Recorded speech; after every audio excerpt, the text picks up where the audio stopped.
eu queria aqui trazer só um lembrete sobre Jesus. Olha, Jesus veio nos trazer um convite. É sempre um convite. Não lemos em suas páginas do Evangelho nenhuma imposição dizendo você tem que fazer isso, você tem que fazer aquilo outro.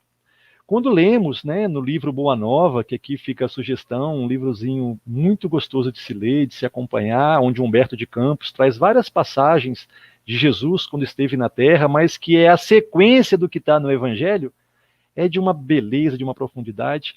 Lá a gente vê, por exemplo, em alguns trechos, aonde ele está tendo o primeiro contato com seus apóstolos, ele chega lá para estes e fala: eis, deseja servir para a construção do reino de Deus? Ele faz esse convite. Então não é uma imposição.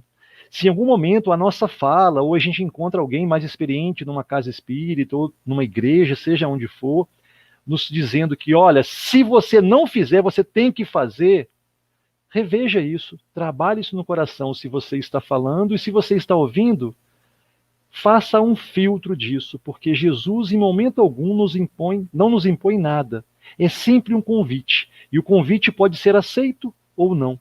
Então, eu gostaria de destacar esse detalhe do convite, mas ele nos convida a quê, Wanderson? Qual que é o convite do Cristo?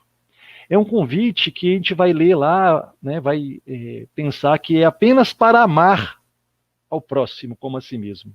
Só que é um processo, não é algo que se faz com um piscar dos olhos, com um estalar de dedos, não. É um processo que nós vamos construindo isso em nós, nas nossas relações, nos nossos encontros, e é a mudança de comportamento, o comportamento adequado com que deve ser feito, ele precede aquele sentimento do amor, quando você consegue entender e conciliar com esses sentimentos. Então, é esse destaque que eu queria trazer. É sempre um convite. É um convite a participar das bodas, da construção desse reino de Deus, que é algo muito simbólico, é importante a gente adentrar nas suas passagens aí. E eu queria fazer um outro detalhe, que talvez não seja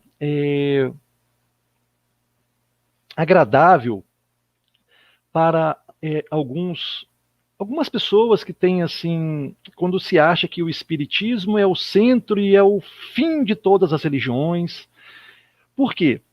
As paredes e as portas das casas, os centros espíritas, elas baixaram.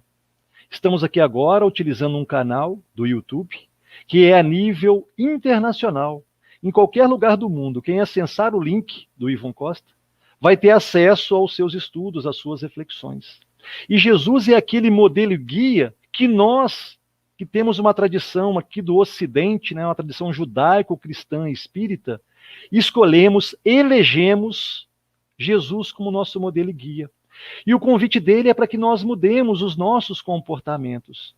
Mas é importante saber que de outra parte do mundo, ou aqui mesmo em nossa cidade, no nosso país, existem pessoas que já em reencarnações passadas experienciaram o contato, as leituras vindas de outros mestres, de outras tradições religiosas.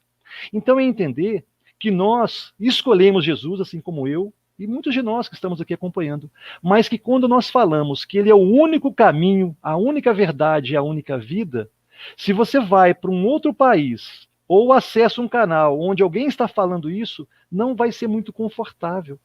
Imagine um professor, quando ele ensina um aluno, daqui a 10, 15, 20 anos, se o aluno souber fazer aquela equação que ele ensinou em sala de aula e não citar o nome dele, será que o professor vai ficar chateado com o aluno? Ou ele vai ficar feliz porque o aluno soube realizar essa equação? Então, executar, praticar o ensinamento, ele é muito mais importante do que uma idolatria. Porque quantas vezes no meio religioso vemos várias pessoas adorarem a Jesus, a Deus, mas no seu comportamento diário é totalmente o oposto do que foi ensinado.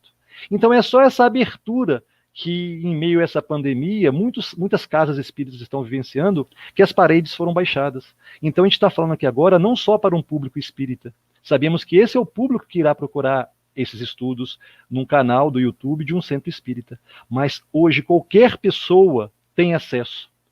E uma fala amorosa, uma comunicação onde acolha e receba todos, independente da sua tradição religiosa, algo que fale e soe bem para todos os que estão ouvindo, é um convite a entendermos que, de fato, eu sempre faço uma analogia quando estou conversando, por exemplo, em turmas de mocidade ou de evangelização. Aí imagina aquele pai que tem vários filhos, aí aqueles filhos ficam brigando entre si, dizendo, o pai é meu, cada um agarra a sua perninha, não, o pai é meu, você não é meu pai, meu pai. Ele, sim, meu filho, mas a verdade, ele é pai de todos. Então esse Deus vivo, esse Deus que está para além dos nossos conceitos, ele ama a todos, os mais de 7 bilhões de encarnados que temos hoje na Terra e também os inúmeros desencarnados. Todos nós somos amados, queridos, somos aquelas ovelhas desejosas de voltar para o rebanho do Pai. Então, ter essa mente um pouco mais ampla, eu penso que isso facilita a nossa sensibilidade ser direcionada para onde deve ser direcionada, né? Para o amor, para o entendimento.